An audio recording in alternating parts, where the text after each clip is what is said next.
Deuxième discours sur le psaume 22, 21. Saint Augustin. Discours prêché à la solennité de la Passion. Je ne dois point garder sous silence, et vous devez écouter ce que le Seigneur n'a pas voulu taire dans ses saintes Écritures. La passion de notre Seigneur est arrivée une fois, nous le savons. Une seule fois le Christ est mort, l'innocent pour les coupables. 1 Pierre 3, 18. Nous le savons, nous en avons la certitude, nous croyons qu'une foi inébranlable, que Jésus-Christ, une fois ressuscité d'entre les morts, ne meurt plus, et que la mort n'aura plus d'empire sur lui. Romains 6, 9.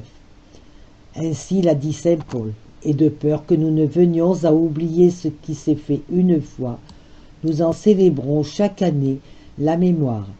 Est-ce à dire que Jésus-Christ meurt chaque fois que nous célébrons la Pâque?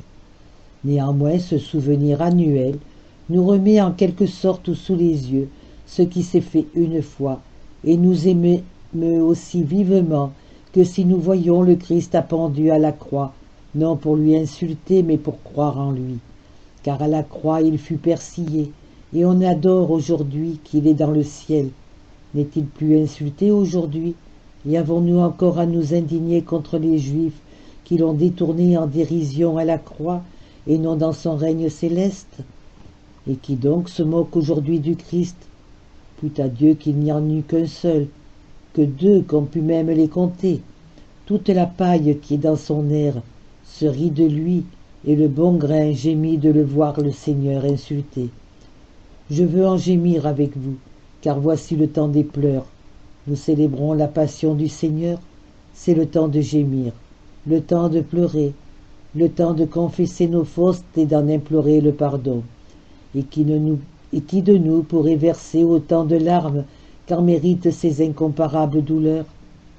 Écoutons le prophète, qui donnera, dit-il, de l'eau à ma tête et à mes yeux une source de larmes. Jérémie 9, 1. Non, une source de larmes, fût-elle réellement dans mes yeux, ne suffirait point quand nous voyons le Christ persiflé, lorsque la vérité est si claire, et quand nul ne peut dire « je ne savais pas », car c'est à celui qui possède l'univers entier que l'on ose bien en offrir une partie. C'est à celui qui est assis à la droite de son Père que l'on dit « Qu'y a-t-il ici qui vous appartienne ?»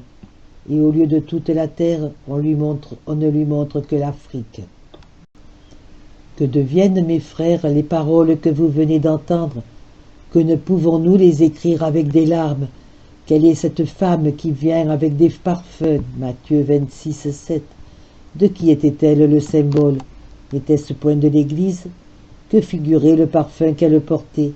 N'était-ce point cette bonne odeur dont l'apôtre a dit « Nous en sommes tous en tous lieux la bonne odeur de Jésus-Christ » 2 Corinthiens 2, 14.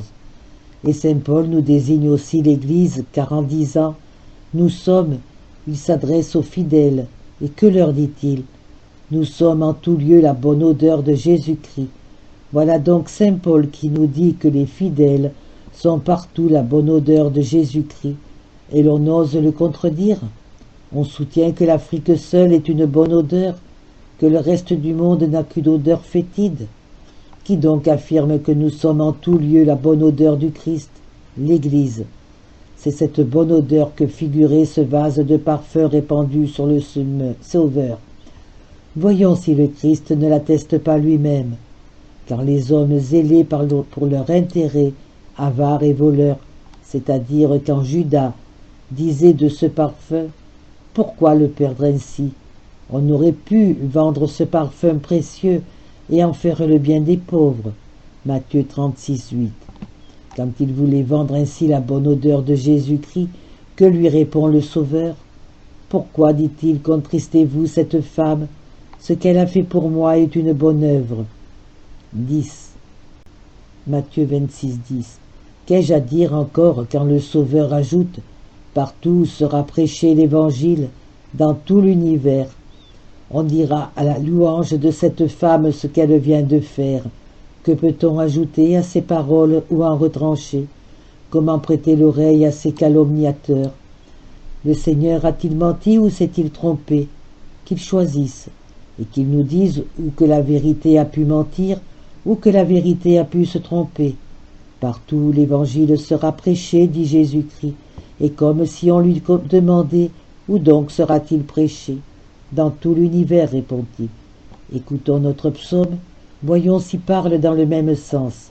Écoutons ce chant lugubre, et d'autant plus digne que nos larmes que l'on chante pour des sourds. Je serais étonné, mes frères, que l'on chantât ce psaume aujourd'hui chez les donatistes. Pardonnez-moi, mes frères, si je vous confesse mon étonnement, mais j'atteste le Christ miséricordieux que je regarde ces hommes comme des pierres, s'ils n'entendent pas ces choses. Comment parler plus clairement, même à des sourds? On peut dire dans ce psaume la passion de Jésus-Christ aussi clairement que dans l'Évangile. Et toutefois, il a été composé je ne sais combien d'années avant que le Sauveur fût né de la Vierge Marie. C'était le héros qui annonçait le juge à venir. Lisons-le donc, d'autant que nous le permettra le peu de temps qu'il nous reste, non pas en tant que le voudrait notre douleur, mais ainsi que je l'ai dit, autant que nous le permettra leur avancée. Ô mon Dieu, regardez-moi, pourquoi m'abandonner ainsi? Ce sont les mêmes paroles que nous avons entendues à la croix quand le Seigneur s'est écrié « Élie, Élie », c'est-à-dire « Mon Dieu, lama sabachthani ». Pourquoi m'avez-vous abandonné? L'évangéliste a traduit ces paroles et dit que le Seigneur s'écria en hébreu « Mon Dieu, pourquoi m'abandonnez-vous » Que voulait dire le Seigneur?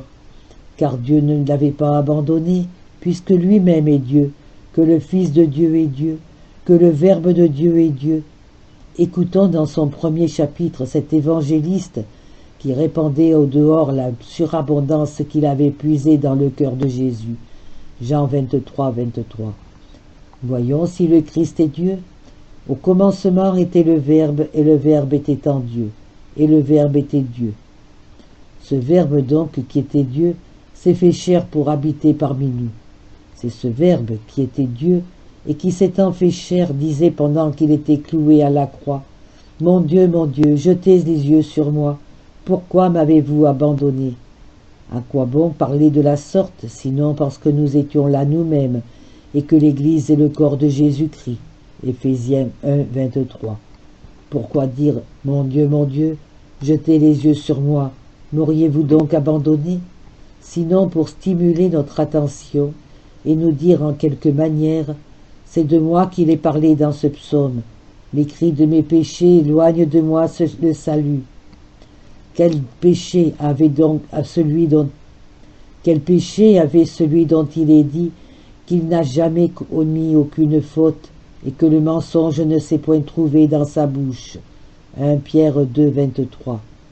Comment peut-il dire « mes péchés » sinon parce qu'il implore le pardon de nos fautes et qu'il a voulu qu'elles devinssent ses fautes, afin que sa justice devînt notre justice. Je crierai vers vous pendant le jour, et vous ne m'exaucerez point, pendant la nuit, et ce ne sera point une folie pour moi. 4.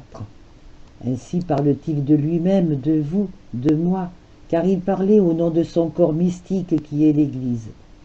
À moins peut-être, mes frères, que vous ne croyiez que le Seigneur craignait de mourir quand il disait « Mon Père, s'il est possible que ce calice s'éloigne de moi. » Matthieu 26, 39.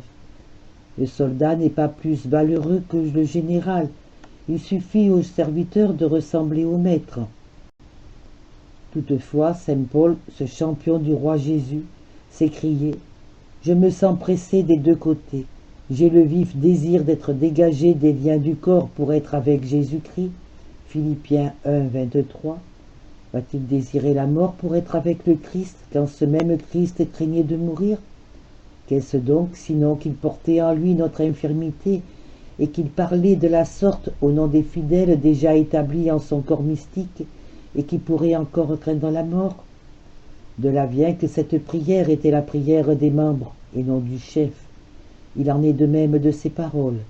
J'ai crié vers vous le jour et la nuit, et vous ne m'exaucerez point. Beaucoup en appellent à Dieu dans l'affliction, et ne sont point exaucés. mais c'est pour leur salut, et non parce qu'ils sont insensés. Paul demanda d'être délivré de l'aiguillon de la chair, et ne l'obtint point. Il entendit cette réponse, « Ma grâce te suffit », car la vertu use perfectionne dans la faiblesse. 2 Corinthiens 12:9. Dieu donc ne l'exauça point, et ce refus, loin de l'accuser de folie, devait le former à la sagesse, car l'homme doit comprendre que Dieu est médecin, et que l'affliction est un remède pour nous, guérir et non un châtiment qui aboutisse à la damnation. Pour vous guérir, on brûle, on tranche, et vous criez.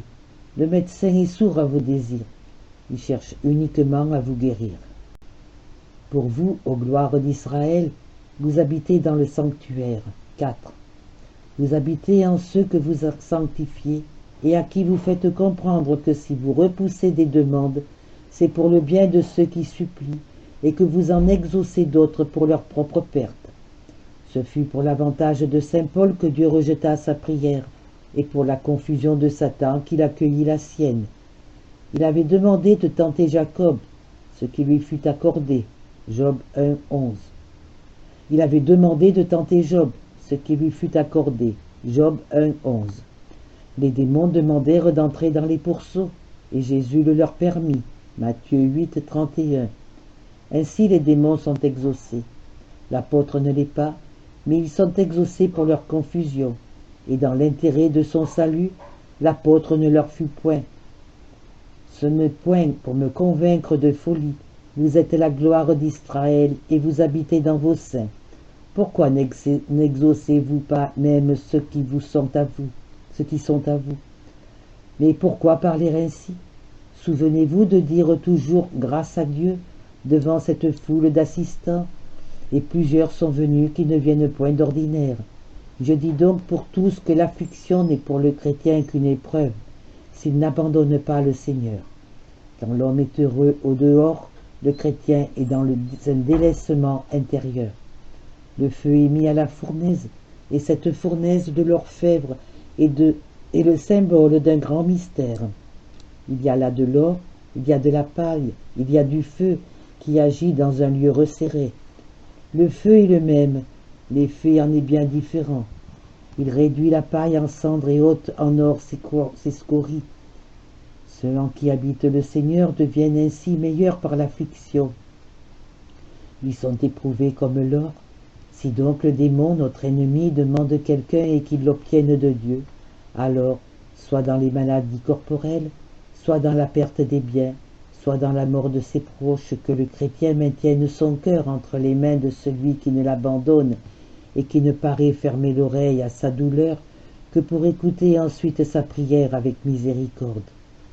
L'artisan qui nous a fait sait ce qu'il doit faire. Il sait aussi comment nous réconforter. C'est un habile architecte qui a construit l'édifice. Il sait réparer ce qui a su s'en écrouler. Écoutez encore ce que dit le prophète. En vous ont espéré nos pères. Ils ont espéré et vous les avez délivrés. 5. Nous savons, pour l'avoir lu dans les Écritures, combien de nos pères Dieu a délivrés, parce qu'ils espéraient en lui. Il a délivré de l'Égypte tout le peuple d'Israël. Exode 12:51. Il a délivré les 3 jeunes hommes des flammes de la fournaise. Il a délivré Daniel de la fosse au lion. Daniel 3. Et Suzanne d'une accusation mensongère. Daniel 14. Tous l'invoquèrent, tous furent délivrés. A-t-il fait défaut à son fils, au point de ne point l'exaucer sur la croix? Pourquoi n'est-il pas délivré à l'instant celui qui a dit « Nos pères ont espéré en vous, et vous les en avez délivrés. Pour moi je suis un ver et non pas un homme. » 7. Un ver et non pas un homme. L'homme aussi est un ver, mais celui-ci est un ver et non pas un homme. Pourquoi pas un homme? Parce qu'il est Dieu. Pourquoi s'est-il abaissé au point de se dire un ver? Est-ce parce qu'un ver naît de la chair spontanément comme le Christ est né de la Vierge Marie? Il est donc un ver, et toutefois il n'est pas un homme. Pourquoi un ver? Parce qu'il est mortel, parce qu'il est né de la chair, parce qu'il est né d'une vierge et sans le concours d'aucun homme. Pourquoi n'est-il pas un homme? Parce que le Verbe était au commencement, et le Verbe était en Dieu, et le Verbe était Dieu. Jean 1:1. Je suis l'opprobre des hommes, le rebut de la populace. 7. Voyez combien il a souffert et avant le récit de sa passion, afin de l'écouter avec des gémissements plus sincères. Voyez d'abord les douleurs qu'il endure, et ensuite voyez pourquoi. Quel est le fruit de sa passion? Voilà que nos pères ont espéré et ont été délivrés de l'Égypte. Et comme je l'ai dit, tant d'autres l'ont invoqué sans aucun retard, ont été délivrés dès cette vie, sans attendre la vie éternelle. Job lui-même, livré à Satan, qui avait demandé en proie aux ulcères et aux vers, Job 1:11, recouvra néanmoins la santé dès cette vie et des richesses doubles de celles qu'il avait perdues. Job 42:1-11. Pour le Sauveur, il est flagellé et nul secours. Il est couvert de crachats et nul secours. Il est souffleté et nul secours. Il est élevé en croix et nulle délivrance. Il s'écrie « Mon Dieu, pourquoi m'avez-vous abandonné ?» Matthieu 28. Et nul secours. Pourquoi donc, mes frères? Pourquoi tout cela? Quelle est la récompense de tant de douleurs? Tout ce qu'il endure est une rançon. Que peut-il acheter au prix de tant de douleurs? Récitons le psaume et voyons ce qu'il contient. Cherchons d'abord ce qu'il a souffert, et ensuite pourquoi. Et comprenons combien nous sont ennemis du Christ, ceux qui confessent les douleurs qu'il a endurées et qui lui en dérobent le prix. Écoutons donc tout cela dans le psaume, et voyons ce qu'il a souffert, et pour quel motif. Retenez ces 2 points. Qu'a-t-il souffert et pourquoi? J'explique maintenant ce qu'il a souffert sans trop m'y arrêter. Les paroles du psaume vous l'expliqueront mieux que moi. Voyez, chrétiens, ce qu'endure le Seigneur. Il est l'opprobre des hommes et le rebut de la populace. Tous ceux qui me voyaient me persiflaient. Il parlait des lèvres et branlait la tête. Il a espéré en Dieu, que Dieu le délivre, que Dieu le sauve puisqu'il se plaît en lui. Mais pourquoi les Juifs parlaient-ils ainsi? C'est parce que le Christ s'est fait homme et qu'il le traitait en homme. Parce que c'est vous qui m'avez tiré du sein maternel. 8:9. Parlerait-il ainsi contre ce Verbe qui était au commencement, ce Verbe qui était en Dieu? Mais ce Verbe par qui tout a été fait n'a été tiré des entrailles maternelles que parce que le Verbe a été fait chair et a habité parmi nous. Parce que vous m'avez tiré du sein de ma mère, vous êtes mort, mon Dieu. Parce que vous m'avez tiré du sein de ma mère, vous êtes mon Dieu dès que j'ai sucé la mamelle. 10. Avant tous les siècles, vous êtes mon Père, et vous êtes mon Dieu depuis que j'ai sucé la mamelle. Du sein de ma mère, j'ai reçu dans vos bras, afin que vous fussiez mon unique espérance. C'est l'homme, et l'homme dans sa faiblesse, le Verbe fait chair qui parle ainsi. Dès le sein de ma mère, vous êtes mon Dieu. 11. Non point mon Dieu par vous-même. Par vous-même, vous êtes mon Père, et mon Dieu seulement depuis que j'ai passé par le sein de ma mère. Ne vous éloignez pas de moi, car la tribulation est proche, et il n'y a personne pour me secourir. 12. Voyez comme il est abandonné, et malheur à nous, s'il nous abandonnait. Il n'y a personne pour nous secourir. De jeunes taureaux sans nombre, des taureaux puissants m'ont environné. 13. Voilà le peuple et le prince, le peuple ou les jeunes taureaux sans nombre, les princes ou les taureaux puissants. Ils fondent sur moi, la gueule entr'ouverte, comme le lion qui déchire et qui rugit. 14. Écoutez ces rugissements dans l'Évangile. Crucifiez-le, crucifiez-le. Jean 19:6. Je me suis répandu comme l'eau, et mes ossements ont été dispersés. 15. Il appelle ossements les disciples les plus fermes, car les os sont la solidité des corps. Quand ces ossements furent-ils dispersés? Quand il leur dit « Voilà que je vous envoie comme des brebis au milieu des loups » Matthieu 11:6. Il dispersa donc ses disciples les plus solides, et il se répandit comme l'eau. L'eau répandue lave ou arrose. Le Christ s'est répandu comme l'eau pour laver nos souillures et arroser nos âmes. Mon cœur s'est fondu comme une cire au milieu de mes entrailles. C'est son Église qu'il appelle ses entrailles. Comment son cœur est-il devenu comme une cire? Son cœur, c'est l'Écriture, ou plutôt la sagesse renfermée dans les saintes Écritures. L'Écriture était un livre fermé que nul ne comprenait. Le Seigneur a été cloué à la croix, et alors elle est devenue claire comme la cire liquéfiée, et les plus faibles esprits ont pu la comprendre. C'est de là que le voile du temple a été déchiré. Matthieu 27, 51, et ceux qui étaient voilés mis à découvert. Ma force a été durcie comme l'argile. 16. Admirable expression pour dire mon nom s'est affermi par mes douleurs. De même que l'argile est molle avant de passer par le feu et solide quand elle en sort. De même le nom du Seigneur méprisé avant la passion en est sorti glorieux. Ma langue s'est attachée à mon palais.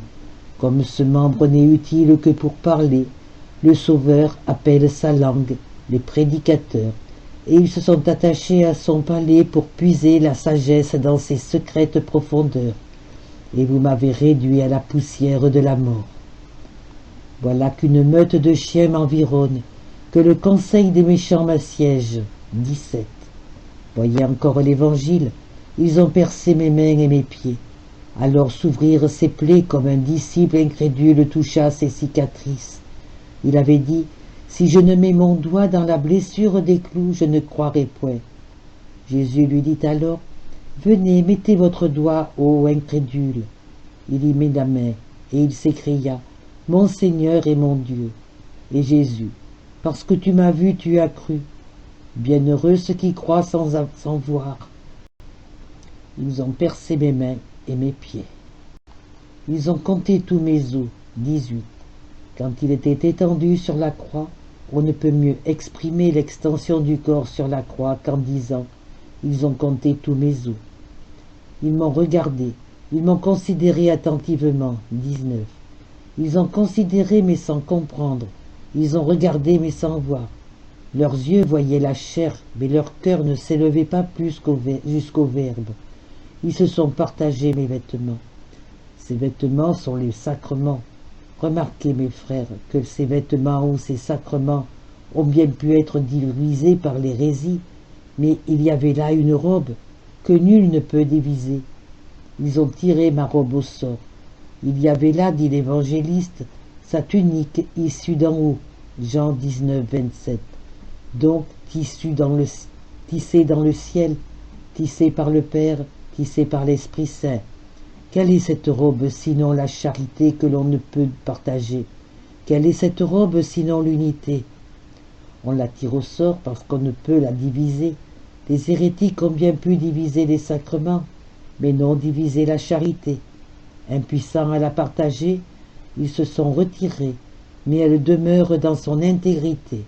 Le sort l'a donnée à quelques-uns, celui qui la possède est en sûreté, car nul ne peut le jeter hors de l'Église catholique. Et si l'homme du dehors commence à la voir, on l'y introduit comme le rameau d'olivier porté par la colombe. Genèse 8, 11. Pour tous, ô mon Dieu, n'éloignez pas de moi votre secours. 20. Ainsi en fut-il, et Dieu le ressuscita le 3e jour, pourvoyez à ma défense. Arrachez mon âme à la framée. 21. C'est-à-dire à la mort. Une framée est un glaive, et par le glaive il a voulu entendre la mort, et mon unique à la main des chiens. Cette âme et cette unique, c'est son âme et son corps, c'est son Église qu'il appelle unique. À la main, c'est-à-dire au pouvoir des chiens. Qui sont les chiens? Ceux qui aboient comme des chiens, sans savoir à qui ils s'en prennent. On ne leur fait rien, et néanmoins ils aboient. Que fait un chien au passant? Le chien l'aboie pourtant. Aboyer aveuglement, sans savoir ni contre qui ni pourquoi, c'est là être chien. Sauvez-moi de la gueule du lion. Vous connaissez ce lion rugissant qui rôde autour de nous, cherchant quelqu'un à dévorer. 1 Pierre 5, 8. Épargnez à mon humilité la corne du rhinocéros. Il n'appelle ni rhinocéros que les orgueilleux. Aussi a-t-il ajouté mon humilité. Vous avez entendu les douleurs que le Christ a endurées et les prières qu'il a faites pour en être délivré. Considérons maintenant pourquoi il a souffert. Mais voyez d'abord, mes frères, à quoi bon porter le nom de chrétien quand on n'est point dans cet héritage pour lequel le Christ a souffert.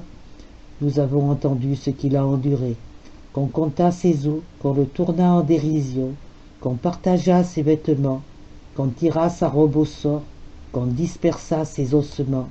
C'est ce que nous apprend le psaume et ce que nous lisons dans l'Évangile. Voyons pourquoi. Ô Christ, Fils de Dieu, vous ne souffririez point si vous ne vous le vouliez pas. Montrez-nous donc le fruit de votre passion. Écoutez, nous dit-il, quel est ce fruit? Je ne le cache point, mais l'homme est sourd à mes paroles. Écoutez donc bien quel est ce fruit acheté par mes douleurs. J'annoncerai votre nom à mes frères. Voyons s'ils ne prêchent pas le nom du Seigneur à ses frères, que dans une partie du monde. J'annoncerai votre nom à mes frères, je vous chanterai au milieu de l'Église. 23. C'est ce qui s'accomplit maintenant, mais voyons quelle est cette Église. Je vous chanterai au milieu de l'Église. Voyons donc l'Église pour laquelle il a souffert. Louez le Seigneur, vous qui le craignez. 24. L'Église du Christ est donc partout où l'on craint et où l'on bénit Dieu. Or, voyez mes frères, si dans ces jours il n'y a point de sens dans le chant de l'Amen et de l'Alléluia qui retentit par toute la terre, est-ce que Dieu n'y est pas craint? Est-ce que le Seigneur n'y est pas béni? Voilà que Donas en vient nous dire, il n'y a plus de crainte, et le monde entier a péri. Il a tort de dire le monde entier. N'en restera-t-il donc qu'une faible partie en Afrique? Mais le Christ n'a-t-il donc pas une parole pour fermer la bouche à ses prédicateurs? N'a-t-il pas une parole pour leur arracher la langue? Cherchons, nous la trouverons peut-être, quand le Christ doit bénir Dieu au milieu de l'Église. C'est de notre Église qui parle. Bénissez le Seigneur, vous qui craignez Dieu. Voyons si vos adversaires louent le Seigneur afin de bien comprendre.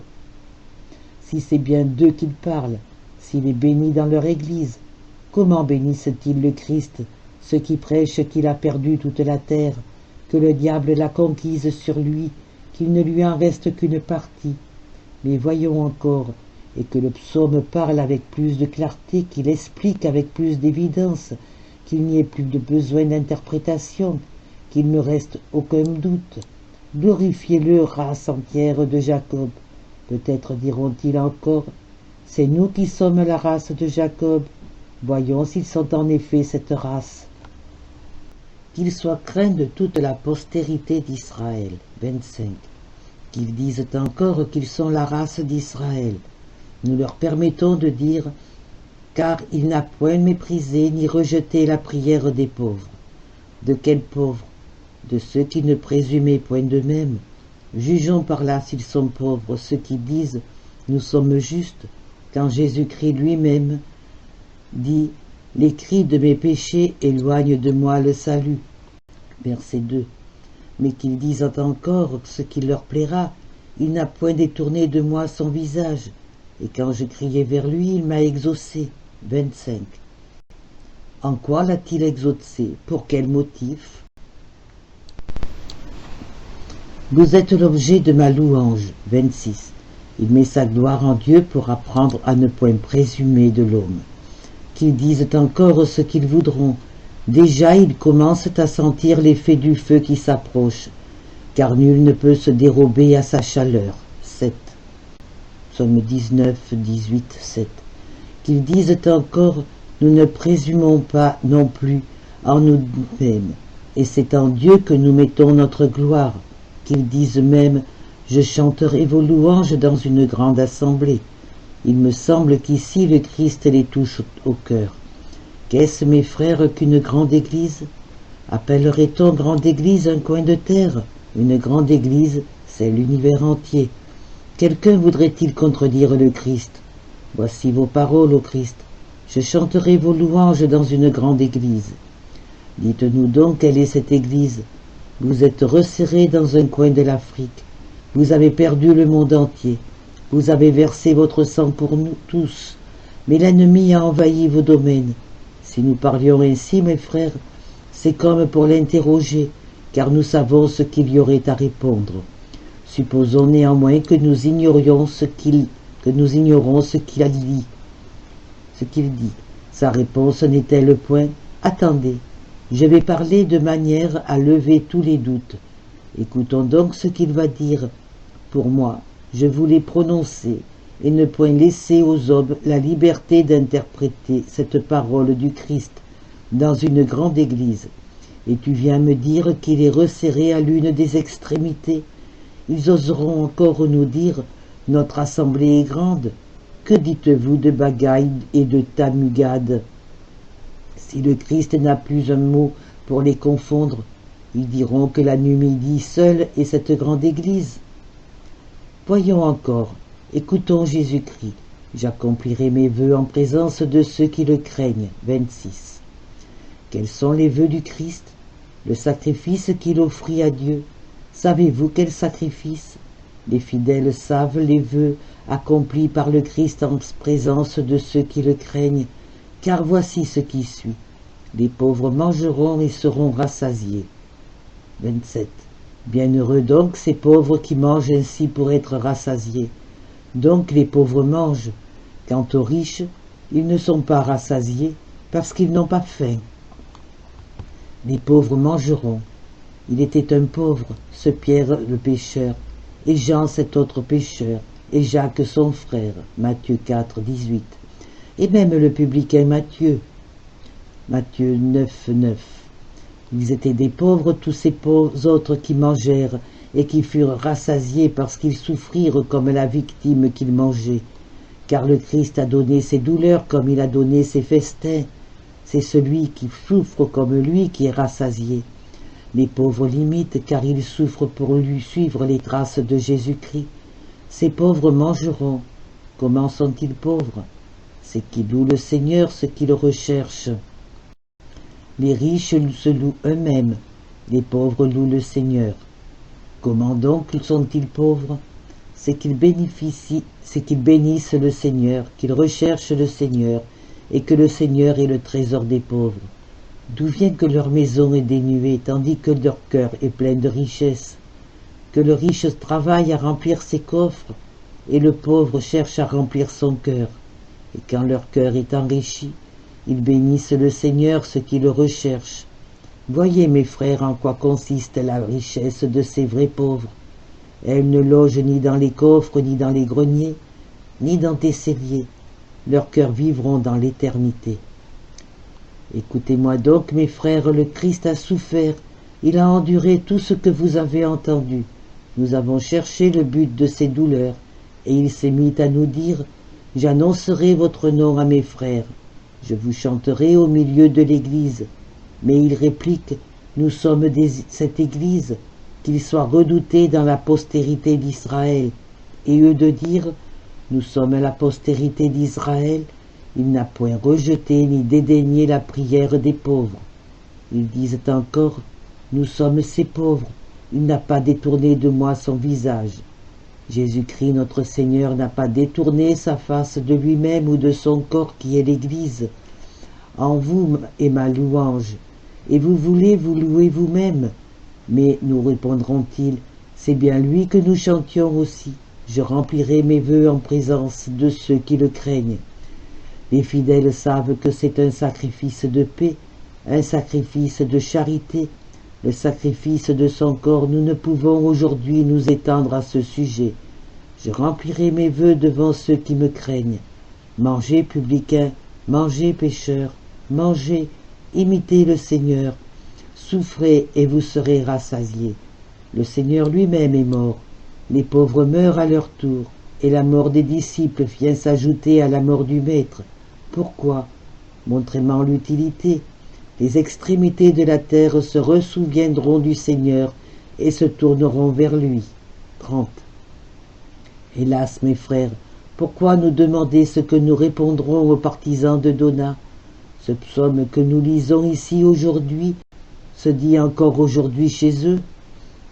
Gravons-le sur nos fronts, marchons avec lui, ne donnons aucun repos à notre langue, et répétons sans cesse, le Christ a souffert, voilà que ce négociant divin nous montre ce qu'il vient d'acheter, son sang qu'il a répandu en est le prix, il portait ce prix dans une bourse divine, et cette bourse s'est répandue sous le coup d'une lance impie, et il en est sorti la rançon du monde entier. Que viens-tu me dire, ô hérétique? N'est-ce point le prix de l'univers entier? L'Afrique seule serait-elle rachetée? Tu n'oserais le dire. Tout l'univers a été racheté, diras-tu, mais il a échappé au Christ. Quel ravisseur a donc fait perdre au Christ ce qui lui appartenait? Voilà que de tous les confins de la terre se souviendront du Seigneur et se tourneront vers lui. Que ces paroles vous suffisent donc, s'il était dit les confins de la terre et non tous les confins de la terre. Il pourrait nous répliquer, nous avons en Mauritanie ces confins de la terre, mais ô hérétique, il a dit tous les confins de la terre, oui tous. Où donc pourras-tu fuir pour éviter cette réponse? Nul moyen d'échapper, il ne te reste que la porte pour entrer.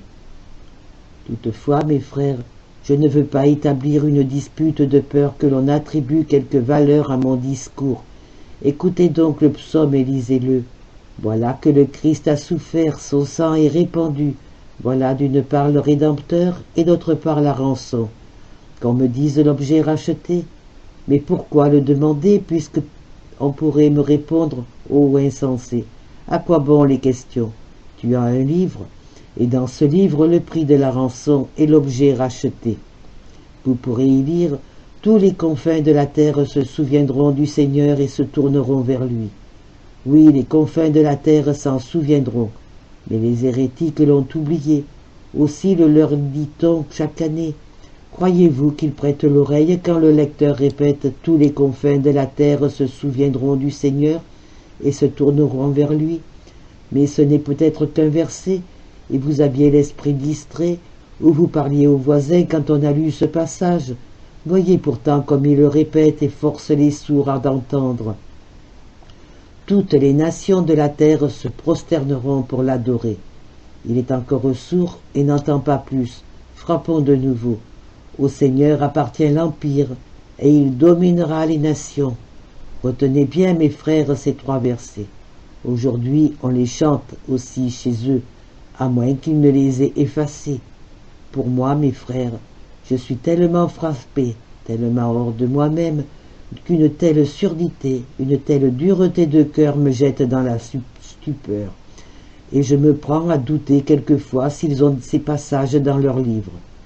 Aujourd'hui, tous les fidèles accourent à l'église. Aujourd'hui, tous prêtent l'oreille attentivement à la lecture de ce psaume. Tous demeurent en suspens à cette lecture. Mais fussent-ils inattentifs, n'y a-t-il que ce seul verset? Tous les confins de la terre se souviendront du Seigneur et se tourneront vers lui. Vous éveillez, vous frottez encore vos yeux, et les peuples de la terre se prosterneront en sa présence. Vous vous réveillez, vous êtes encore assoupis. Écoutez, au Seigneur appartient l'empire, et il dominera toutes les nations. Que pourrait-il répliquer? Je ne sais, qu'ils s'en prennent aux saintes Écritures et non plus à nous. Voilà le livre qu'ils combattent. À quoi sert de dire, c'est nous qui avons sauvé les Écritures qu'on aurait brûlées? Elles sont sauvées pour te brûler, ô hérétique. À quoi bon les sauver? Ouvrez-les donc pour les lire. Tu les as sauvées et tu les combats. Pourquoi sauver de la flamme ce que tu effaces de la langue? Je n'en crois rien. Je ne puis croire que tu les aies sauvés. Non, tu ne les as pas sauvés, je n'en crois rien. Les nôtres, au contraire, ont raison de dire que tu les as livrés. Ils prouvent sa trahison. Celui qui refuse d'exécuter un testament qu'on lui a lu. On le lit devant moi et je m'y rends, devant toi et tu contestes. Quelle main l'a jeté au feu? Est-ce la main qui l'accepte et le suit, ou la main de celui qui est chagrin qui existe encore et qu'on puisse le lire? Mais je ne veux plus connaître le sauveur de ce livre, peu importe de quelle manière et dans quelle caverne on l'ait trouvé. C'est le testament de notre Père. Je ne connais ni les voleurs qui voulaient le soustraire, ni les persécuteurs qui le voulaient brûler. De quelque part qu'il nous vienne, il doit être lu. Pourquoi disputer? Nous sommes frères. À quoi bon plaider? Notre père n'est point mort sans testament. Il en a fait un et il est mort. Après sa mort, il est ressuscité. On dispute sur l'héritage d'un défunt tant que le testament n'est pas devenu public. Dès que le testament se produit en public, tous gardent le silence afin qu'on l'ouvre et qu'on le lise. Le juge l'écoute avec attention, les avocats se taisent, les huissiers font faire silence, tout le peuple demeure en suspens pour laisser lire les paroles d'un défunt qui est sans mouvement dans le sépulcre.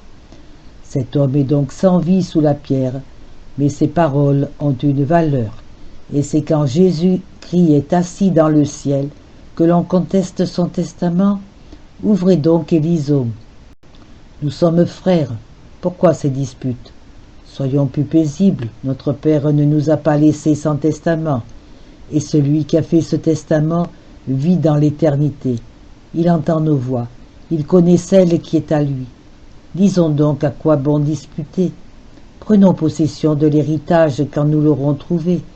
Ouvrez le testament et lisez donc un des premiers psaumes. Demande-moi, mais qui parle ainsi? Peut-être n'est-ce pas Jésus-Christ?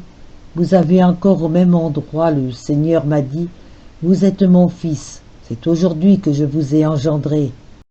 Donc est-ce le Fils de Dieu qui parle ou le Père qui parle à son Fils? Et que dit-il à ce Fils? Demande-moi et je te donnerai les nations en héritage, et ton empire embrassera tous les confins de la terre. Souvent, mes frères, quand on conteste au sujet d'un champ, on s'enquiert des possesseurs qui avoisinent, et entre tel ou tel voisin, on cherche l'héritier à qui est échu ou qui en est l'acheteur. Auprès de quel voisin s'informer? Auprès de ceux qui possèdent les propriétés environnantes? Mais celui qui n'a aucune borne à son héritage n'a aucun voisin. Or, de quelque part que vous vous tourniez, c'est le Christ qui est possesseur. Tu as en héritage les confins de la terre. Viens, possède avec moi la terre entière. Pourquoi m'intenter un procès pour m'appeler en partage? Viens ici, c'est un avantage de perdre ton procès puisque tu auras le tout. Quel sujet pour toi de disputer? J'ai lu le testament et tu disputes encore. Viendras-tu nous objecter qu'il a dit les confins de la terre et non tous les confins? Lisons donc alors. Qu'avons-nous lu? Tous les confins de la terre se souviendront du Seigneur et se tourneront vers lui. Toutes les nations de la terre se prosterneront en sa présence. L'empire est au Seigneur et il dominera les nations. C'est donc à lui et non à vous qu'appartient la domination. Reconnaissez donc que le Seigneur, votre Maître, l'héritage du Seigneur. Mais vous aussi qui voulez avoir une possession à part, et non plus avec nous dans l'unité du Christ, car vous voulez dominer sur la terre et non régner avec lui dans le ciel. Vous possédez vos demeures. Nous sommes allés quelquefois les trouver, mes frères, et pour leur dire « Cherchons la vérité, trouvons la vérité ». Et eux de nous répondre « Gardez ce que vous avez. Tu as tes brebis, j'ai les miennes. Laissez mes brebis en paix comme j'y laisse les vôtres. Grâce à Dieu, j'ai mes brebis, et il a ses brebis. Qu'a donc racheté le Christ? Ah, qu'elles ne soient ni à toi ni à moi ces brebis, mais bien à celui qui les a rachetées, à celui qui les a marquées de son caractère. Ni celui qui plante ni rien, ni celui qui arrose, mais c'est Dieu qui donne l'accroissement. 1 Corinthiens 3:7. Pourquoi donc avoir tes brebis et moi mes brebis? Si le Christ est avec toi, que mes brebis y aillent aussi, car elles ne sont pas à moi. Et si le Christ est avec nous, que tes brebis viennent aussi, puisqu'elles ne sont pas à toi. Qu'elles entrent dans leur héritage en nous baisant le front et les mains, et que les enfants étrangers disparaissent. Elles ne m'appartiennent pas, dit-il. Qu'est-ce à dire? Voyons si elles ne vous appartiennent pas. Voyons si vous n'en avez pas revendiqué la possession. Je travaille au nom du Christ, toi au nom de Donna, car si c'est pour le Christ, Le Christ est partout. Tu dis, le Christ est ici, Matthieu 24, 23. Et moi je dis qu'il est partout. Enfants, louez le Seigneur, bénissez le nom du Seigneur. D'où viendra cette louange, et jusqu'où ira-t-elle? De l'Orient jusqu'au couchant, bénissez le nom du Seigneur. C'est à l'Église que je vous montre. C'est là qu'a racheté le Christ, et ce qu'il a racheté, c'est pour cela qu'il a donné son sang. Mais toi, que dis-tu? C'est aussi pour lui que je recueille. Celui qui ne ramasse point avec moi, te répond-il, celui-là disperse. Matthieu 12, 30. Or tu divises l'unité. Tu veux un domaine à part. Pourquoi donc avoir le nom du Christ? C'est parce que tu as prétendu que le nom fut comme un titre qui garantit ta possession. N'est-ce point là ce que font plusieurs à l'égard de leur maison? Pour la garantir contre la validité d'un larron puissant, le maître y place le titre d'un autre homme puissant, titre mensonger. Il veut être possesseur de sa maison, et pour se l'assurer, il met au frontispice un titre d'emprunt, afin qu'en lisant ce nom d'un homme puissant dans le monde, un ravisseur soit saisi de frayeur et s'abstienne de toute volance. C'est ce que firent les deux hérétiques lorsqu'ils condamnèrent les maximianistes. Ils allèrent trouver les juges, et pour montrer des titres qui les fissent regarder comme évêques, ils récitèrent les canons de leur concile. Alors le juge demanda, « Est-il ici quelque autre évêque du parti de Donat ?» L'assemblée répondit, « Nous ne connaissons qu'Aurèle qui est catholique. Dans la crainte des lois, ils n'ont parlé que d'un seul évêque. Mais pour se faire écouter du juge, ils empruntaient le nom du Christ et couvraient de ses titres leur possession. Que le Christ le leur pardonne dans sa bonté et qu'il revendique son héritage partout où il retrouve ses titres. Sa miséricorde est assez grande pour leur faire grâce et pour ramener dans son Église tous ceux qu'il rencontrera sous le nom du Christ. Voyez mes frères, quand un prince trouve ses titres sur quelque domaine, n'a-t-il pas le soin de le revendiquer en disant « S'il n'était mon domaine, il ne porterait pas mes titres. J'y trouve mon nom, le domaine est à moi. Tout domaine m'appartient quand il porte mon nom. Change-t-il jamais ses titres? Le titre d'autrefois et le titre d'aujourd'hui. L'héritage peut changer de maître et non de titre.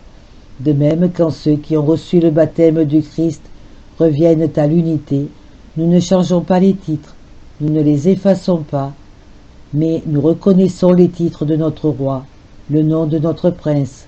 Que disons-nous? Héritage infortuné, soit le domaine de celui dont tu portes les titres, tu portes le nom du Christ, ne sois donc pas l'héritage de Donat. C'est beaucoup nous étendre, mes frères, mais gardez-vous d'oublier ce que nous avons lu. Je vous le répète, et il faut souvent le redire au nom de ce jour sacré, ou plutôt des mystères qu'on y célèbre, je vous en supplie. N'oubliez pas ces paroles.